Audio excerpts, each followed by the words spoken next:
Hi friends, പുതിയൊരു വീഡിയോയിലേക്ക് എല്ലാവർക്കും സ്വാഗതം. ദിനെയും സൂര്യയും ഡ്രസ്സും ഫ്രൂട്ട്സും ഒക്കെ വാങ്ങി ആരതിയുടെയും വിവേകിൻ്റെയും വീട്ടിലെത്തുകയാണ്. അപ്പോൾ അവരാണെങ്കിലും ആരതിയുടെ ഏട്ടൻ വരുമെന്നുള്ള സന്തോഷത്തിൽ നിൽക്കുകയാണ്. അപ്പോഴാണ് സൂര്യയെയും നന്ദിനെയും കാണുന്നത്.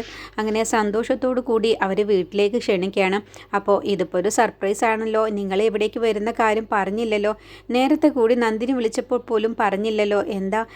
മനഃപൂർവ്വം വരാതിരുന്നത് തന്നെയാണ് ആരതി. വിവേക് ചോദിക്കുകയാണ്, അല്ല സൂര്യ, നീ വലിയൊരു പർച്ചേസ് കഴിഞ്ഞിട്ടാണ് വരുന്നതെന്ന് തോന്നുന്നല്ലോ, ഇതൊക്കെ എന്താണ്? വിവേക്, ഞാൻ പറയാമെടാ. നന്ദിനി ആരതിയോട് പറയണേ, ഒരു വലിയ ഡവർ എടുത്തോണ്ട് വാ ആരതി. എന്തിനാണ് നന്ദിനി?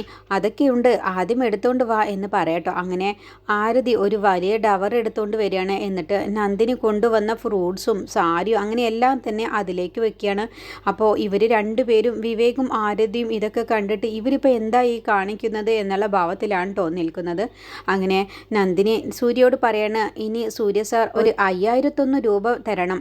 അതിനെന്താ നന്ദിനി എന്ന് പറഞ്ഞ് പോക്കറ്റിൽ നിന്നും 5001 രൂപ കൊടുക്കണേ. എന്നിട്ട് ആ തട്ട് സൂര്യയുടെ അടുത്തേക്ക്, സൂര്യ സാർ ഇത് പിടിക്കുക, എന്നിട്ട് ഇത് ആരതിക്ക് കൊടുക്ക്. സൂര്യ നന്ദിനിയോട് പറയണേ, നീ കൂടി ചേർന്ന് കൊടുക്കാം, നീ എൻ്റെ അടുത്തേക്ക് വാ എന്ന് പറയട്ടോ. അങ്ങനെ നന്ദിനിയും സൂര്യയും കൂടി ചേർന്ന് ആരതിക്ക് ഈ തട്ട് കൊടുക്കുകയാണ്. അപ്പോൾ വിവേകിനോടും ഒപ്പം തന്നെ ചേർന്ന് നിൽക്കാൻ പറയാണ്. അപ്പോഴൊക്കെ ആരതിയുടെ കണ്ണുകളൊക്കെ നിറയുകയാണ് കേട്ടോ. അപ്പോൾ നീ എന്തിനാ കണ്ണ് നിറയുന്നത്? അല്ല, നിൻ്റെ ഏട്ടനാണെന്നല്ലേ നീ എപ്പോഴും പറയാറുള്ളത്, അതുകൊണ്ട് നിൻ്റെ ഏട്ടൻ വിഷുവായിട്ട് എനിക്ക് കൈനീട്ടം തരുന്നതാണ്, ഇത് നീ വാങ്ങിക്ക് ആരതി. അപ്പോൾ സൂര്യ പറയണേ, നീ എന്നെ എപ്പോഴും വായ നിറയെ ഏട്ടാ എന്നല്ലേ വിളിക്കാറുള്ളത്, എനിക്ക് ഇതൊന്നും ചെയ്യാനും ഇതൊന്നും പറഞ്ഞു തരാനും ആരുമില്ല. ഇപ്പോൾ നന്ദിനിയാണ് ഇത് എന്നോട് പറഞ്ഞത്, നീ എന്നെ എപ്പോഴും ഏട്ടാ ഏട്ടാ എന്നല്ലേ വിളിക്കാറുള്ളത്, ഇനി മുതൽ എല്ലാ കൊല്ലവും വിഷുവിന് നിൻ്റെ അടുത്തേക്ക് ഈ ഏട്ട വിഷു കൈനീട്ടം തരാൻ ഞാൻ വരും. ഇതൊക്കെ എന്നെക്കൊണ്ട്, എനിക്ക് പറഞ്ഞു തന്നതും എന്നെക്കൊണ്ട് ചെയ്യിപ്പിക്കുന്നതും നന്ദിനിയാണ് എന്നൊക്കെ സൂര്യ പറയട്ടോ. അങ്ങനെ ആരതി ആ സമയത്ത് സൂര്യയുടെ കാലിൽ വീണിട്ട് അനുഗ്രഹം വാങ്ങിക്കുമ്പോൾ, എന്താ ആരതി നീ കാണിക്കുന്നത്? നീ ആദ്യം ഞാൻ തരുന്ന ഈ കൈനീട്ടം സന്തോഷത്തോടു കൂടി വാങ്ങിക്കുക എന്ന് പറയണം. അങ്ങനെ നന്ദിനിയും സൂര്യയും ആരതിക്കുള്ള കൈനീട്ടമായിട്ട് കൊടുക്കുകയാണ് കേട്ടോ. അപ്പോൾ വിവേകിനോടും കൂടി ചേർന്ന് വാങ്ങിക്കാൻ പറയണം. അപ്പോൾ അവർ രണ്ടുപേരും കൂടി അത് ചേർന്ന് വാങ്ങിക്കുകയാണ്. വിവേകിനും ആരതിക്കും അപ്പോൾ ഒരുപാട് സന്തോഷമാവും കേട്ടോ. അങ്ങനെ വിവേക് ആ തട്ട് അവിടെ വെച്ച ശേഷം ആരതി നന്ദിനി അങ്ങ് കെട്ടിപ്പിടിച്ചാണ് കരയുകയാണ്. എന്തിനാ ആരതി നീ കരയുന്നത്? എൻ്റെ കണ്ണുകൾ ഇനി സന്തോഷം കൊണ്ട് പോലും കരയാൻ പാടില്ല, നിന്റെ കണ്ണ് നിറയാൻ പാടില്ല, ഇനി ഞങ്ങൾ സമ്മതിക്കില്ല. ആരതി കണ്ണ് നിറഞ്ഞുകൊണ്ട് സന്തോഷത്തോടു കൂടി പറയുകയാണ്, എനിക്ക് എന്ത് പറയണമെന്നറിയില്ല, അത്രയ്ക്കധികം സന്തോഷമുണ്ട്, എനിക്ക് ആരുമില്ല എന്നുള്ളത് എപ്പോഴും എനിക്ക് തോന്നാറുണ്ട്, പക്ഷേ എനിക്ക് ഈ ഒരു സന്ദർഭത്തിൽ എനിക്ക് മനസ്സിലായി എൻ്റെ ഏട്ടൻ എന്നോടൊപ്പം ഉണ്ടെന്ന്. അപ്പോൾ വിവേക് പറയണ, അതെന്താ ആരതി നീ അങ്ങനെ പറയുന്നത്? അപ്പോൾ ഞാനുണ്ടല്ലോ നിനക്ക്. അപ്പോൾ സൂര്യ പറയണേ, ഏടാ മണ്ട, ആരതിയുടെ മനസ്സിൽ നീയല്ലാതെ പിന്നെ ആരാടാ ഉള്ളത്? അങ്ങനെ അവരെ സന്തോഷത്തോടു കൂടി സംസാരിക്കുകയാണ്. അപ്പോഴാണ് വിവേക് പറയുന്നത്, ഇന്ന് ആരതിയുടെ ഏട്ടൻ വരുന്നുണ്ട്, അവൾക്ക് വിളിച്ചിരുന്നു എന്ന് പറയുമ്പോൾ സൂര്യയും നന്ദിനിയും ചിരിച്ചോണ്ട് പറയുകയാണ്, നിന്റെ ഏട്ടൻ തന്നെയാണ് ഈ നിൽക്കുന്നത്, നിന്റെ ഏട്ടൻ തന്നെയാണ് ഇന്ന് നിന്റെ അടുത്തേക്ക് വരുമെന്ന് പറഞ്ഞത്, ഞങ്ങൾ സർപ്രൈസ് ആയി സന്തോഷത്തിന് വേണ്ടിയാണ് ഞങ്ങൾ അങ്ങനെയൊക്കെ പറഞ്ഞതും ചെയ്തതും എന്നൊക്കെ പറയട്ടെ. അപ്പോഴാണ് ആരതിക്ക് മനസ്സിലാകുന്നത്, ആ കോള് വിളിച്ചതും എല്ലാം നന്ദിനിയും സൂര്യയും ചേർന്നാണെന്നുള്ളതും എൻ്റെ ഏട്ടനാണെന്ന് പറഞ്ഞ് വരുന്നത് സൂര്യ തന്നെയാണെന്നുള്ളതൊക്കെ. അങ്ങനെ ആരതിക്ക് ഒരുപാട് സന്തോഷമാവാണ്, ആരതിയുടെ കണ്ണുകളൊക്കെ നിറയുകയാണ്. അങ്ങനെ സന്തോഷത്തോടു കൂടി അവർ ഭക്ഷണമൊക്കെ കഴിച്ച ശേഷമാണ് വിവേകിൻ്റെ വീട്ടിൽ നിന്നും സൂര്യയും നന്ദിനിയും പോകുന്നത്. അപ്പോഴത്തേക്കും രാത്രിയാവുന്നുണ്ട്. അങ്ങനെ നേരെ വീട്ടിലേക്ക് എത്തിയ ശേഷം പത്മയും യതീന്ദ്രനും വേദയും വിജയനും ഇന്ദ്രജയൊക്കെ അവിടെ ഇരിക്കുന്നുണ്ട്. അപ്പോൾ യതീന്ദ്രൻ ചോദിക്കുകയാണ് സൂര്യയോട്, സൂര്യ, ഇത്രയും നേരമായിട്ട് നിങ്ങൾ എവിടെയായിരുന്നു, എവിടെയാണ് നിങ്ങൾ പോയത് എന്നൊക്കെ ചോദിക്കുമ്പോൾ, അമ്പലത്തിൽ നിന്നും ഞങ്ങൾ നേരെ ഒരു ഷോപ്പിങ്ങിന് പോയി, അത് കഴിഞ്ഞ് കുറച്ച് സാധനങ്ങളൊക്കെ വാങ്ങി ഞങ്ങൾ ആരതിയുടെയും വിവേകിൻ്റെയും വീട്ടിലേക്ക് പോയി എന്നുള്ള കാര്യമൊക്കെ എല്ലാവർക്കും മുന്നിൽ വെച്ച് സൂര്യ പറയട്ടെ. അപ്പോൾ പത്മ ഇങ്ങനെ നന്ദിനിയെ നോക്കുന്നുണ്ട്. നന്ദിനിയുടെ കയ്യിൽ കുറച്ച് സാധനങ്ങളൊക്കെ കാണുമ്പോൾ അവൾ ഷോപ്പിംഗ് ഒക്കെ കഴിഞ്ഞ് വന്നിരിക്കുകയാണ് എന്നുള്ള ഭാവത്തിലോട്ട്. അപ്പോൾ വേദയും ഇന്ദ്രജിയും ഒക്കെ ഇങ്ങനെ ദേഷ്യത്തിലാണ്. നന്ദിനിയുടെ കയ്യിൽ ഡ്രസ്സ് ഉണ്ട്, അത് കഴിഞ്ഞ് ഫ്രൂട്ട്സ് ഉണ്ട്, രണ്ടുപേരും സന്തോഷത്തോടു കൂടി അടിച്ചു പൊളിച്ചിട്ടാണ് വന്നിട്ടുള്ളത് എന്നുള്ള ഭാവത്തിൽ ദേഷ്യത്തോടു കൂടിയാണ് നന്ദിനിയെ നോക്കുന്നത്. എൻ്റെ മോനെ കറക്കി എടുത്തിട്ട് ഇപ്പോൾ അവൾ ഇവിടെ രാജ്ഞിയെ പോലെയാണല്ലോ ജീവിക്കുന്നത് എന്നുള്ള ആ ഒരു ദേഷ്യത്തോടു കൂടിയാണ് കേട്ടോ പത്മ നന്ദിനിയെ നോക്കുന്നത്. അങ്ങനെ യതീന്ദ്രനോട് സൂര്യ കാര്യങ്ങളൊക്കെ പറഞ്ഞ ശേഷം അവർ നേരെ റൂമിലേക്ക് പോവാണ്. അപ്പോൾ നന്ദിനിയുടെ കയ്യിലുള്ള കുറച്ച് സാധനങ്ങൾ സൂര്യ വാങ്ങിക്കുന്നുണ്ട്. ഞാൻ പിടിക്കാൻ കുറച്ച് നന്ദിനി എന്ന് പറയുമ്പോൾ നന്ദിനി പറയണം, അത് വേണ്ട, ഞാൻ തന്നെ പിടിച്ചോളാം സൂര്യ സാർ സാർ എന്ന് പറഞ്ഞുകൊണ്ടാണ് അവർ നേരെ റൂമിലേക്ക് ചെല്ലുന്നത്.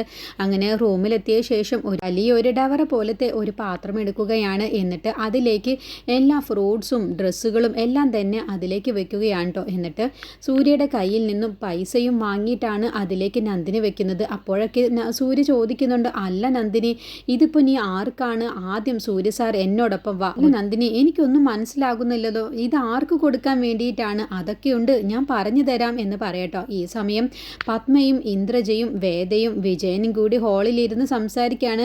യതീന്ദ്രൻ പിന്നെ റൂമിലേക്ക് പോവുകയാണ്. അപ്പോൾ പത്മയ്ക്കാണെങ്കിൽ ദേഷ്യം പിടിക്കുകയാണ്. ഇവരിങ്ങനെ പർച്ചേസൊക്കെ കഴിഞ്ഞിട്ടാണ് വന്നത് എന്ന് കാണുമ്പോൾ അപ്പോൾ ഇന്ദ്രജ പറയാണ്, നമ്മളെ രാവിലെ പട്ടിണിക്കിട്ട് അവൾ പോയി സൂര്യയുടെ കൂടെ ഊരി ചുറ്റി ഷോപ്പിംഗ് ഒക്കെ കഴിഞ്ഞിട്ടാണ് വന്നിരിക്കുന്നത്. അമ്മേ, എനിക്കിതൊക്കെ കണ്ടിട്ട് ദേഷ്യം പിടിക്കുന്നു.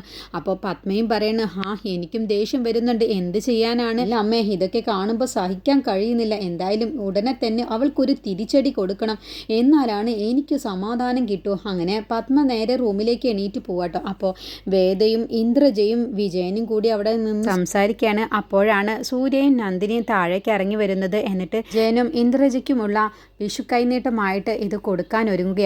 അപ്പോൾ സൂര്യയുടെ കയ്യിലാണ് ഇത് നന്ദിനി കൊടുത്തിട്ടുണ്ടാവുക. അങ്ങനെ സൂര്യ പറയാണ്, നന്ദിനി, നീ കൂടി ചേർന്ന് നിൽക്ക്, നമുക്ക് രണ്ടു പേർക്കും കൂടി ഒരുമിച്ച് കൊടുക്കാം. ഇതൊക്കെ പറയുന്നത് കേട്ട് ഇന്ദ്രജയും വേദയും വിജയനും ഒക്കെ അതിശയത്തോടു കൂടിയാണ് നിൽക്കുന്നത്. അപ്പോൾ സൂര്യ വിജയനോട് പറയാണ്, അല്ല അളിയ, അളിയൻ ഇവിടേക്ക് വന്നിട്ട് ഇതുവരെയും എൻ്റെ കയ്യിൽ നിന്നും വിഷു കൈനീട്ടം ഒന്നും ഞാൻ തന്നിട്ടില്ലല്ലോ. അത് കേട്ടപ്പോൾ വിജയൻ കളിയാക്കിയ മട്ടിൽ പറയാണ്, അയ്യോ സൂര്യ, വിഷു കൈനീട്ടമായിട്ട് എനിക്ക് ഇതുവരെയും ഒന്നും തന്നില്ലെങ്കിലും മറ്റു ചില സമയങ്ങളിൽ നീ എനിക്ക് ഒരുപാട് തന്നിട്ടുണ്ടല്ലോ. സൂര്യയുടെ കയ്യിൽ നിന്നും വിജയന് കണക്കിന് കിട്ടിയിട്ടുണ്ട് എന്നുള്ള അർത്ഥം വെച്ചാണ് കേട്ടോ വിജയൻ സംസാരിക്കുന്നത്. അപ്പോൾ സൂര്യ പറയാണ്, അതെല്ലാം മറന്നേക്ക്, അളിയനിപ്പോൾ എൻ്റെ വക വിഷു കൈനീട്ടമായിട്ട് ഞാനിത് തരുന്നു, ഇത് നിങ്ങൾ രണ്ടുപേരും സന്തോഷത്തോടു കൂടി വാങ്ങിക്കണം.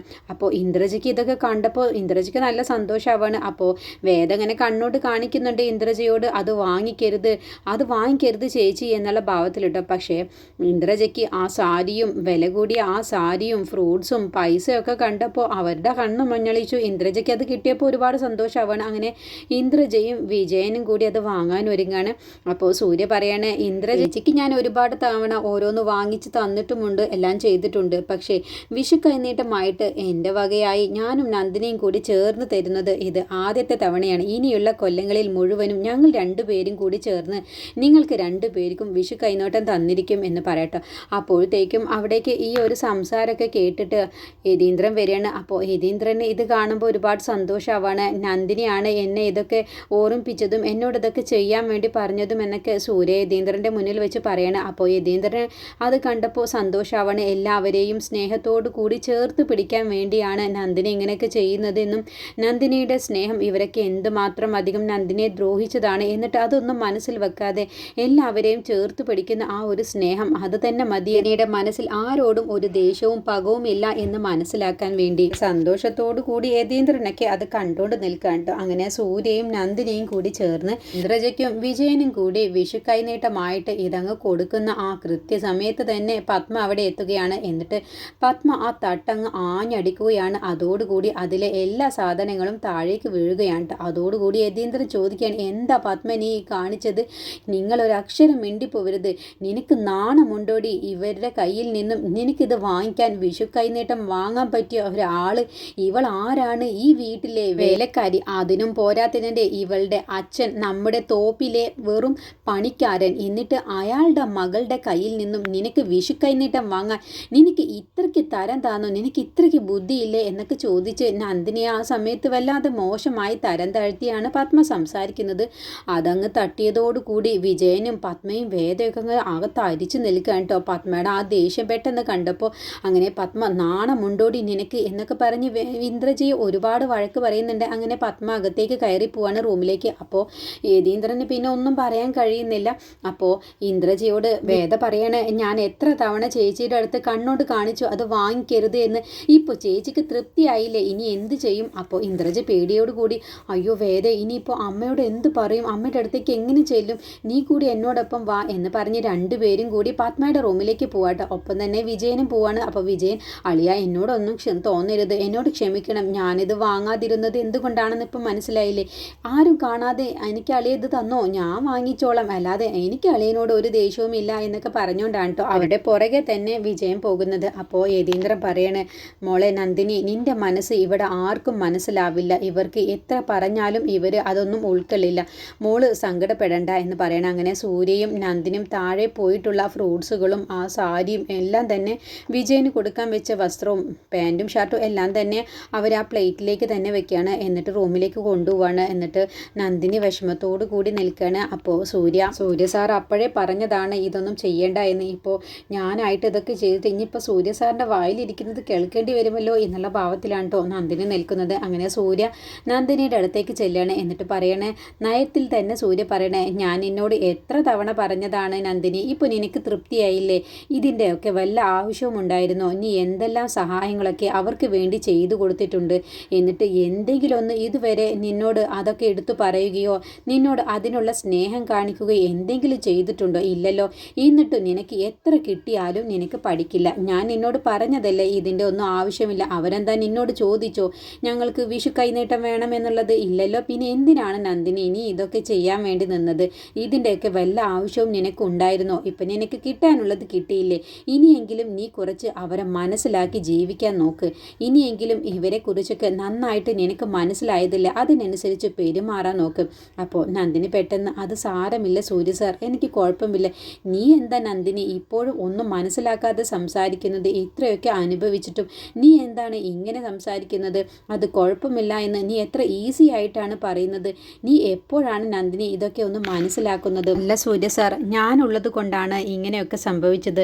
ഞാനല്ലാതെ സൂര്യ സാർ തനിച്ചാണ് ഇത് പോയി ചെയ്തിരുന്നെങ്കിൽ, അവർക്കുള്ള വിഷു കൈനീട്ടം കൊടുത്തിരുന്നെങ്കിൽ ഇങ്ങനെയൊന്നും സംഭവിക്കില്ലായിരുന്നു. അത് കേട്ടപ്പോൾ സൂര്യക്ക് നല്ല ദേഷ്യം പിടിക്കാൻ, നീ എന്താ പറഞ്ഞത്? നീ ഇല്ലാതെ ഞാൻ തനിച്ചു പോയി കൊണ്ടു കൊടുത്തിരുന്നെങ്കിൽ ഈ പ്രശ്നം ഉണ്ടാവില്ല എന്നോ?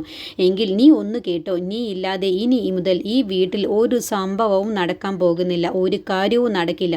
അത് നീ ആദ്യം മനസ്സിലാക്കിക്കോ എന്ന് പറഞ്ഞിട്ടാണ് സൂര്യ കിടക്കാൻ പോകുന്നത്. സമയം സൂര്യയും നന്ദിനിയും കൂടി വിവേകിനും ആരതിക്കും കൊണ്ടുകൊടുത്ത ആ ഡ്രസ്സൊക്കെ എടുത്ത് അവർ നോക്കുകയാണ്. അവർക്കാണെങ്കിൽ ഒരുപാട് സന്തോഷമാവാണ്. വിവേക് അതിലെ ഡ്രസ്സുകളൊക്കെ എടുത്ത് നോക്കിയിട്ട് പറയാണ്, സൂര്യ എന്നെ പോലെ തന്നെയാണ്, ഞാൻ സെലക്ട് ചെയ്തതുപോലെ തന്നെ നല്ല ഭംഗിയുണ്ട്. ആരതി നിന്റെ സാരിയൊക്കെ നന്നായിട്ടുണ്ട്, ഞാൻ സെലക്ട് ചെയ്ത അതേപോലെ തന്നെ. അപ്പോൾ ആരതി, ആര്? നിങ്ങളോ? നിങ്ങൾ സെലക്ട് ചെയ്ത പോലെ. അതെന്താ ആരതി നീ അങ്ങനെ പറഞ്ഞത്? നിന്നെ സെലക്ട് ചെയ്തത് ഞാനല്ലേ, അപ്പോൾ എൻ്റെ സെലക്ഷൻ മോശമില്ലല്ലോ.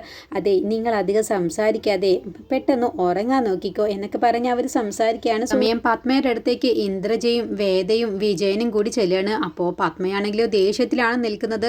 ഇന്ദ്രജയോട് പറയണേ, നിനക്ക് നാണമുണ്ടടി അത് വാങ്ങിക്കാൻ? ഇവിടെ വീട്ടിലെ ജോലിക്കാരൻ്റെ മകളുടെ കയ്യിൽ നിന്നും വിഷു കൈനീട്ടം വാങ്ങാൻ ഒരുങ്ങിയിരിക്കുന്നു. അതിലെ കാശും അതിലെ സാരിയും എല്ലാം കണ്ടപ്പോൾ നിന്റെ കണ്ണും മഞ്ഞളിച്ചു, അതാണ് എന്നൊക്കെ പറഞ്ഞ് ഒരുപാട് വഴക്ക് പറയുകയാണ് പത്മ. ഇതിനെക്കുറിച്ചുള്ള ബാക്കി റിവ്യൂ അടുത്ത വീഡിയോയിൽ പറയാം. ഈ വരാൻ പോകുന്ന എപ്പിസോഡിൽ സൂര്യ കള്ള് കുടിക്കുന്നത് നന്ദിനി കണ്ടുപിടിക്കുകയാണ്. അങ്ങനെ നന്ദിനിയും സൂര്യയോട് പറഞ്ഞതുപോലെ തന്നെ കള്ള് കുടിക്കുകയാണ് കേട്ടോ. അങ്ങനെയുള്ള ഒരു കിടിലൻ എപ്പിസോഡാണ് വരാനിരിക്കുന്നത്.